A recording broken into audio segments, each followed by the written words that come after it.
ইসলামী ব্যাংকের নতুন চেয়ারম্যান হিসেবে সাবেক ডেপুটি গভর্নর খুরশিদ আলমকে নিয়োগ দেওয়ার প্রতিবাদে রাজধানীর মতিঝিলে ব্যাংকটির প্রধান কার্যালয়ের সামনে বিক্ষোভ ও অবস্থান কর্মসূচি পালন করছেন গ্রাহকরা।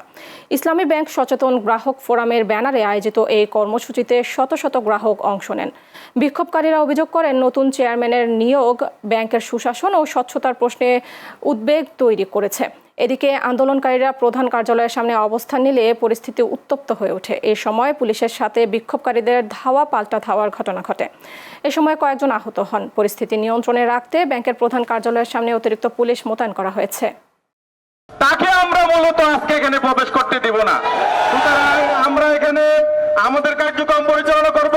পুলিশ ভাইরা তাদের দায়িত্ব আছে, সুতরাং তাদের কথা